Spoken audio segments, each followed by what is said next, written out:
எனக்கு பாவத்தை விட்டுவிட விருப்பம் இருக்கிறது, நான் மனம் திரும்பி ரட்சிக்கப்படுகிறேன் என்று சொன்னால் அதனுடைய அடையாளம் என்ன? என் கடந்த கால வாழ்க்கையிலே நான் செய்த பாவங்களை குறித்து தேவனிடத்திலே நான் நேர்மையாய் அறிக்கை செய்து மனம் திரும்பி நான் பாவ மன்னிப்பை பெற்றுக் கொள்ள வேண்டும்.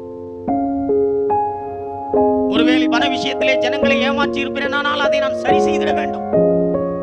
இதுதான் நான் மனம் திரும்பி ரட்சிக்கப்படுவதற்கு நான் விருப்பம் உள்ளவராய் இருக்கிறேன் என்பதற்கான அடையாளம். இப்படிப்பட்டவர்களை தான் தேவன் மன்னித்து ரட்சித்திட முடியும். கடந்த கால வாழ்க்கையில எவ்வளவு பேரை நாம் புண்படுத்தி இருக்கிறோம். கடந்த கால வாழ்க்கையில எவ்வளவு பேரோட நாம் சண்டை போட்டிருக்கிறோம்.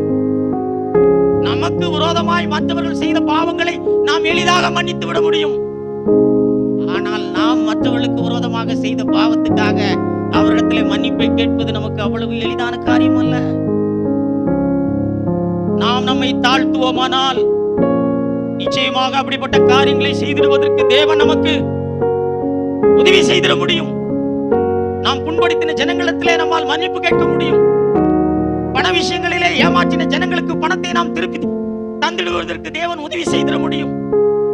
இதுதான் நான் பாவத்தை விட்டு மனம் திரும்புவதற்கு விருப்பமுள்ளவராய் இருக்கிறேன் என்பதற்கான அடையாளம். இதுதான். இப்படிப்பட்டவர்கள் தான் தேவன் மன்னித்து ரட்சித்து ஆசீர்வதித்திட முடியும்.